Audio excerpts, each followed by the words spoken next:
I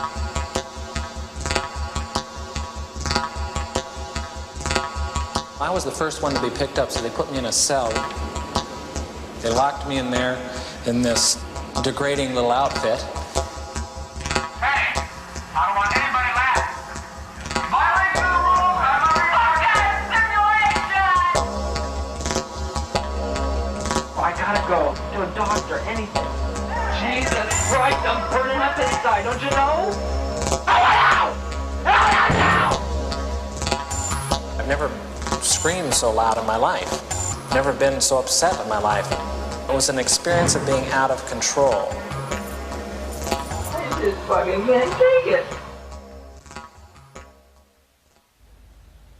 Stanford University, Northern California, one of America's most prestigious academic institutions, and in 1971, the scene of one of the most notorious experiments in the history of psychology. I was interested in what happens if you put good people in an evil place. Does the situation outside of you, the institution, come to control your behavior, or does the things inside of you, your attitudes, your values, your morality, allow you to rise above a negative environment? The negative environment Zimbardo chose to test his ideas was a prison.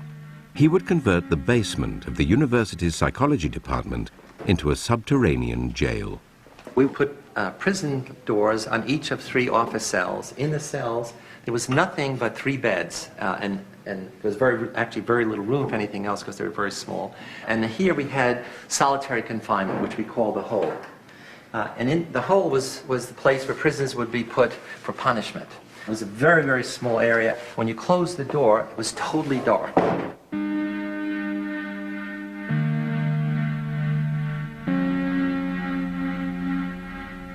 All the guards wore military uniforms, and we had them wear these silver reflecting sunglasses. And what it does is you can't see someone's eyes, and so that loses some of their humanness, the humanity. In general, we wanted to create a sense of power. That is, the guards as a category are people who have power over others, in this case, power over the prisoners. A decade earlier, psychologist Stanley Milgram had also looked at how we respond to authority. In order to understand how people were induced to obey unjust regimes and participate in atrocities such as the Holocaust, he set up an experiment. Volunteers were told they were taking part in scientific research to improve memory. Would you open those and tell me which of you is which, please? Teacher. Where? Teacher. Separated by a screen, the teacher would ask the learner questions in a word game and administer an electric shock when the answer was incorrect. He was told to increase the voltage with each wrong answer. Cloud. Horse. Rock. House. Answer. Wrong. 150 volts. Answer. Horse. Oh. Experiment. That's all. Get me out of here. Get me out of here, please. Continue, please. Go right on. I refuse to go on. Let me out. He refuses to go on. The experiment requires you continue, teacher. Please continue. Participants didn't know that the learner was really an actor and the so-called shocks harmless. You're going to get a shock. 180 volts. Oh. I can't stand the pain. Let me out of You here. can't stand it. I'm not going to kill that man in there. I mean, who's going to take the responsibility if anything happens to that gentleman? I'm responsible for anything that happens here. Continue, please. All right, next one. Slow. Walk, dance, truck, music. 2/3 of volunteers were prepared to administer a potentially fatal electric shock when encouraged to do so by what they perceived as a legitimate authority figure. In this case, a man in a white coat. 375 volts. I think something's happened to that fellow in there. I don't get no answer. He was hollering for less voltage. Can't you check in and see if he's all right, please? Milgram's findings horrified America. They showed that decent American citizens were as capable of committing acts against their conscience as the Germans had been under the Nazis. Like Milgram, Zimbardo was interested in the power of social situations to overwhelm individuals. His experiment would test people's responses to an oppressive regime. Would they accept it or act against it? Zimbardo's experiment was conducted against a backdrop of civil rights activism and protest against the Vietnam War. There was a sense of student power, student dominance, and student rebellion against authority in general. It was from the student body that Zimbardo selected his participants. After passing tests to screen out anyone with a psychological abnormality, they were paid $15 a day. Each was randomly assigned to the role of guard or prisoner. It was a prison to me. It still is a prison to me. I don't look on it as an experiment or a simulation. It was just a prison that was run by psychologists instead of run by the state. I was 20, and that September I was going to college, and it would be nice to have a summer job, but there sure wasn't a lot of time left. And I looked in the want ads, and I found this thing which was just going to fit. It was just 2 weeks. Once you put a uniform on and are given a job to keep these people in line, you really become that person. Once you put on that khaki uniform, you put on the glasses, you take the nightstick. I was on summer break from my first year in college, and I was looking for a job. Had to choose between that and making pizzas. That sounded like a lot more fun.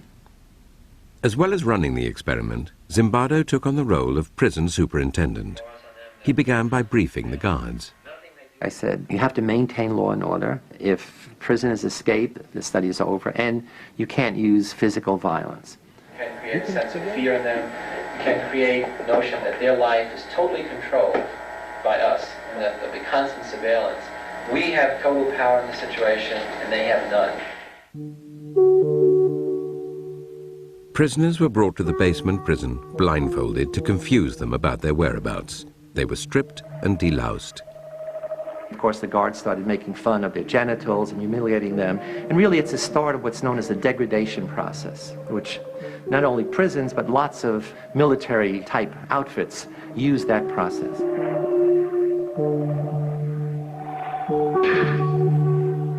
When I first got here, even though I had to strip, when they would call me names, I still didn't feel at all like I was in the prison. I was just looking at it as a job. I recall sort of walking up and down the very short hallway, which was the prison hall, and looking in on the prisoners, and they're basically lounging around on their beds. I felt it was like a day in summer camp. The first day I said, this might be a very long, very boring experiment, because it's conceivable nothing will happen. I arrived independently at the conclusion that this experiment must have been put together to prove a point about prisons being a cruel and inhumane place, and therefore I would do my part, to help those results come about. I was a confrontational and arrogant 18-year-old at the time, and I said somebody ought to stir things up a bit here.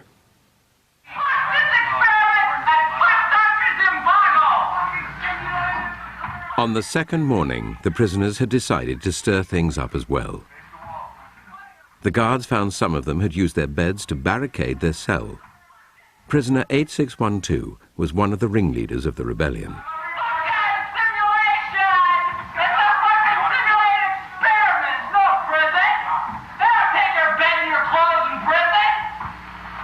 Initially, I was stunned. I didn't expect a rebellion because not much happened. I mean, it wasn't clear what they were rebelling against, but they were rebelling against the status, rebelling against being anonymous, against having to follow orders from these other students. As punishment for the rebellion, prisoner 8612 was put in the hole, and the guards turned on the other prisoners. The guards felt that they now have to up the ante of being tough. The prisoners made the mistake of beginning to use profanity against the guards in a very personalized way. So not against the guards, but, you little punk, you big shit, and so forth. And the guards got furious. Everybody out! Well, gentlemen, here it is time for count. Prisoners were repeatedly woken in the middle of the night. The guards made them do menial, physical tasks and clean out toilets with their bare hands. We made it a point to not give them any sense of comfort or what to expect, that, that anything could happen to them at any time, including being rousted from their sleep at any hour and forced to stand up in a line and have me hurl insults at them and make them do exercises. When you interrupt people's sleep, they tend to become a little disoriented. And since there was no daylight in the prison, they had no idea whether it was night or day. I think that I was the instigator of this whole schedule of harassment. The harassment of the guards took its toll on rebellion leader 8612. He told Zimbardo he wanted to leave the experiment. Zimbardo responded not as a psychologist, but as a prison superintendent. I said, well, I can see to it the guards don't hassle you personally, and in return, all I would like is some information from time to time about what the prisoners are doing. So essentially I'm saying, I'd like you to be a snitch, an informer. And I said, think it over, and if you still want to leave, fine. Confused, prisoner 8612 returned to his cell and told the other prisoners that no one could leave.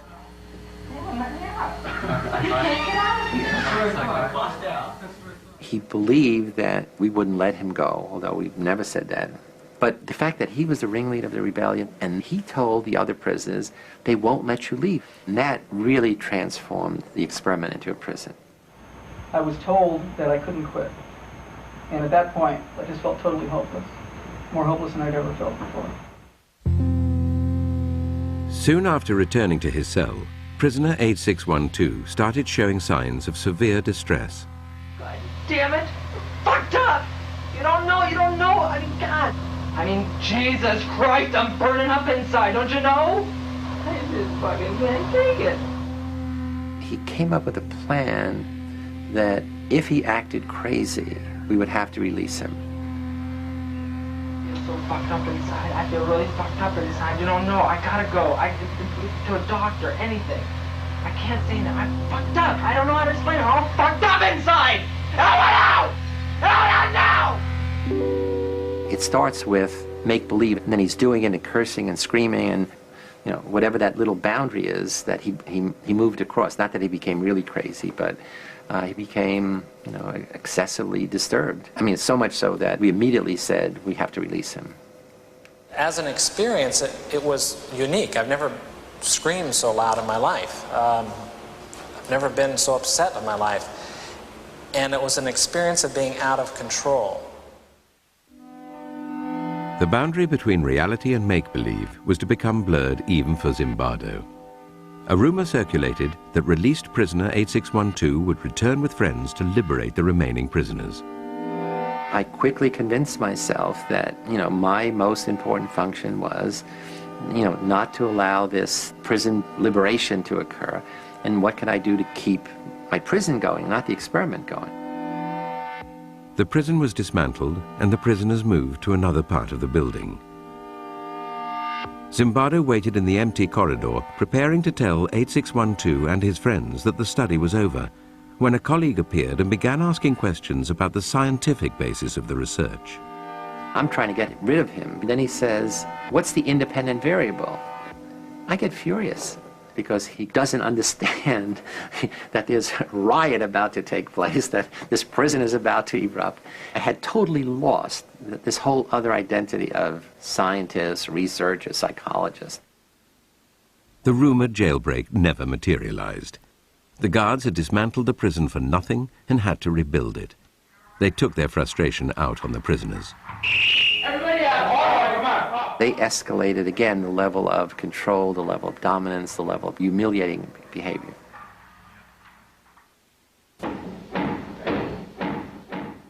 "819 was the next prisoner to rebel against the harassment of the guards. He barricaded himself in his cell and refused to take part in the count.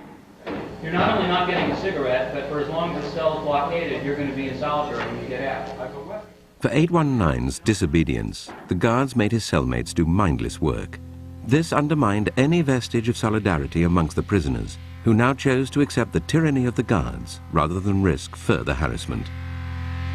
That was one of the surprising things to me, is that there was so little that the prisoners did to support one another after we started our campaign of, divide and conquer. Isolated and distraught, prisoner 819 told Zimbardo he wanted to leave. While I'm interviewing 819 and saying, okay, it's all over, thank you for your participation, I'll give you money for the whole 2 weeks, even though you're leaving early, he hears the prisoners shouting, 819 did a bad thing. Prisoner 819 did a bad thing. Prisoner 819 did a bad thing. Prisoner 819 did a bad thing. And he said, I can't leave. And he's crying. And he says, I can't leave. I said, what do you mean you can't leave? He said, no, I have to go back because I don't want them to think that I'm a bad prisoner. And that's when I really flipped out. That in such a short time, a college student's thinking could become so distorted. I said, you're not a bad prisoner. You're not a prisoner. And this is not a prison. And it was this thing where he opened his eyes. It was just really like a cloud being lifted. Seeing things clearly, prisoner 819 reverted to his original request and was released. To replace him, the experimenters called in one of their reserves from the standby list. I got a phone call saying, are you still available as an alternate? Kind of cheery female secretary voice. I said, yes, sure. And so she said, could you start this afternoon? And I said, yes, sure. And my role in the experiment really began.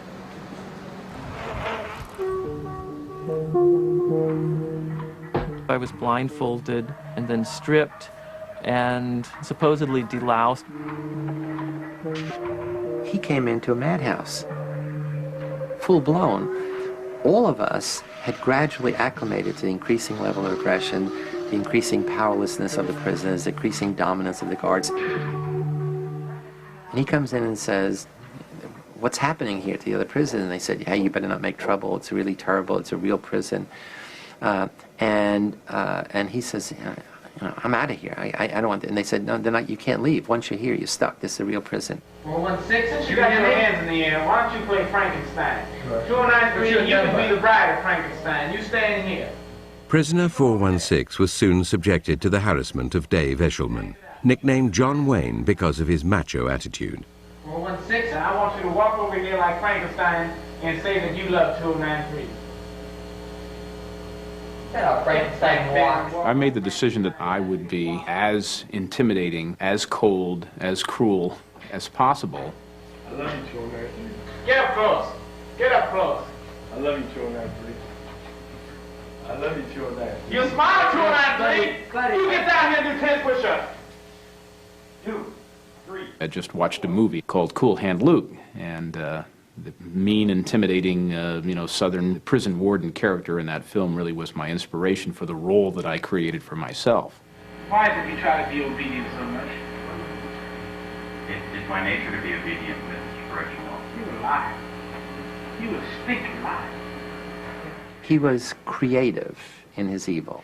He would think up very ingenious ways to degrade, to demean the prisoners. What if I told you to get down on that floor and fuck the floor? What would you do then? One of the best guards was also on that shift, and instead of confronting this bad guard, the sadistic guard, essentially because he didn't want to see what was happening, he became the gopher. He would go out to get the food and things of this kind. And that left the John Wayne guard and another guard on that shift to be dominant. We were continually called upon to act in a way that just is contrary to what I really feel inside. Just continually giving out shit. It's just really one of the most oppressive things you can do. 416, while they do push-ups, you sing Amazing Grace. Ready? Down. Amazing Keep going. Grace. Keep doing push-ups on your own. The madness of the experiment started to affect prisoner 416. A wretch like me. Keep going. I began to feel that I was losing my identity until finally I wasn't Clay. I was 416. I was really my number, and 416 was going to have to decide what to do.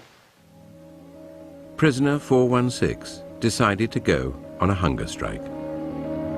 They were pushing my limits, but here was a thing that I could do that could push their limits. After I had missed a couple of meals, I saw that this was not a matter of indifference to the guards. I was making headway. They were upset. I thought, how dare this newcomer come in and try to change everything that we had worked for the first 3 days to set up, and by God, he's going to suffer for that. Get in that closet then. Frustrated by his continued defiance, John Wayne threw prisoner 416 into the hole. After punishing the other prisoners for his disobedience, John Wayne encouraged them to vent their anger at 416 directly. Thank you, 416. Okay, 209. I'll try that myself. Thank you, 416. We would use our nightsticks to bang on the door, and we would kick the door so hard that, it must have, shaken him very seriously inside, scared the life out of him. He yelled at me and threatened me and actually sort of smashed a sausage into my face to try to get me to open up. But I didn't have any intention of eating until I was out. 416 should have been at some level a hero, because he's willing to oppose the authority of the system. In fact, the prisoners accept the guards' definition of him as a troublemaker.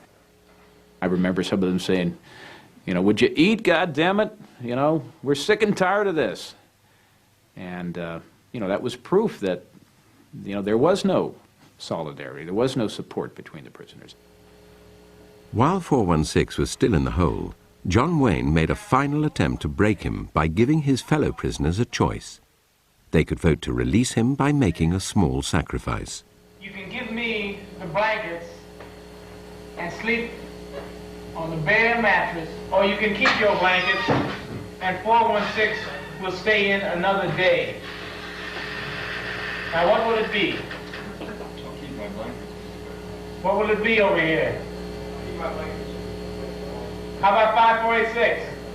I'll give you my blanket, Mr. Correctional Officer. You don't want his blanket.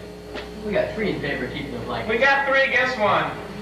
Keep your blankets, 416, you're going to be in there for a while. So just get used to it. The study showed that power corrupts, and how difficult it is for people who are the victims of abuse to stand up and defend themselves. Why doesn't anybody who is being abused by a spouse or something like that just say, stop it? And we realize now that that's not as easy as it sounds. By the end of the 5th day, 4 prisoners had broken down and been released. 416 was on the 2nd day of his hunger strike, and the experiment still had another 9 days to run. At this point, a fellow psychologist visited Zimbardo's basement prison and would witness the brutality of the experiment firsthand. The guards had lined up the prisoners to go to the toilet, had bags over their head, chains on their feet, and were marching by. And I looked up and I saw this circus, this parade, and I said, hey, Chris, look at that. I looked up and I just began to feel sick to my stomach. I had this just chilling, sickening feeling of watching this. And I just, I just turned away. And I just let loose in this emotional tirade. I just lost it. I was angry, scared. I was in tears. And I'm furious. I'm saying, you're supposed to, we had a big argument. You're supposed to be a psychologist. This is this interesting dynamic behavior in such a few days. I'm going through this whole thing, the power of the situation. She says, no, it's that young boys are suffering and you are responsible. You're letting it happen. I said, oh my God, of course you're right. The next day, Zimbardo ended the experiment. Studies like his stimulated heated debate about the ethics of using human subjects. Clearly, young men suffered, verbally, physically. Prisoners felt shame in their role, guards felt guilt. So in that sense, it's unethical. That is, nobody has the right, the power, the privilege to do that to other people. In the wake of experiments like Zimbardo's and Milgram's, ethical guidelines changed, introducing greater safeguards to protect participants. In the Stanford experiment, Zimbardo might have spared his volunteers distress had he not taken on a dual role in the study. If I was going to be the prison superintendent, I should have had a colleague who was overseeing the experiment, who was in a position to stop it at any point or I should have been the principal investigator and get somebody who was going to be the prison superintendent. I realized that was a big mistake, to play both those roles and be shifting back and forth. After the experiment, Zimbardo brought all the participants together to talk about their experiences. John Wayne would now come face to face with the hunger striker he had tormented. I was a little worried. I said, oh my God, he's really going to come down on me hard now, now that we're on equal footing. It harms me. How did it harm you? How does it harm you? Just to think about it, you mean that people can be like that? Yeah. It let me in on some knowledge that I've never experienced firsthand. Because I know what you can turn into. I know what you're willing to do. When I look back on it now, I behaved appallingly. You know, it was just horrid to look at. I think I tried to explain to him at the time that, you know, what you experienced and what you hated so much was a role that I was playing, that's not me at all. He was trying to dissociate himself from what he had done. That did make me angry. Everyone was acting out a part and playing a role. Prisoners, guards, staff, everyone was acting out a part. It's when you start contributing to the script, that's you. And thus it's something you should take responsibility for. I didn't see where it was really harmful. It was degrading, and that was part of my particular little experiment to see how I could...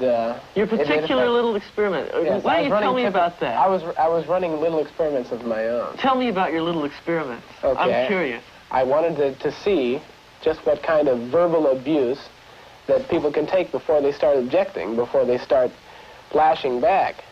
If I have any regret right now, it's that, you know, I made that decision, because it would have been interesting to see what would have happened had I not decided to force things.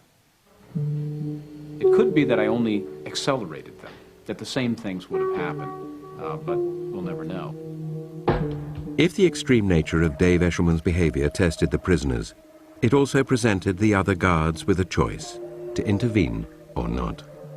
It surprised me that no one said anything to stop me. They just accepted what I said, and no one questioned my authority at all. And it really shocked me. Why didn't people, when I started to abuse people so much, I started to get so profane that, and still people didn't say anything.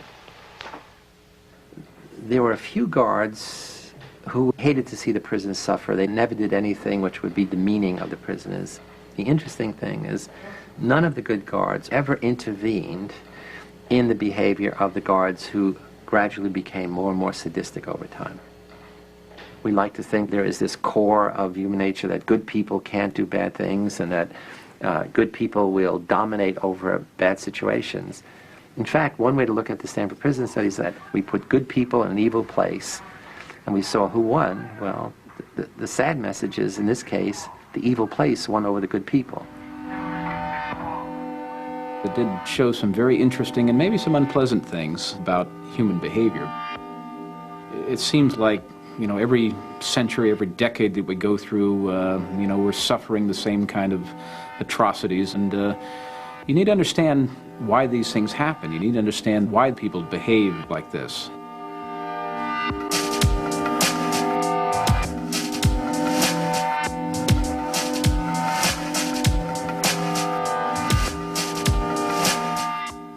There's a similar experiment starting this Tuesday night on BBC Two. Details coming up next.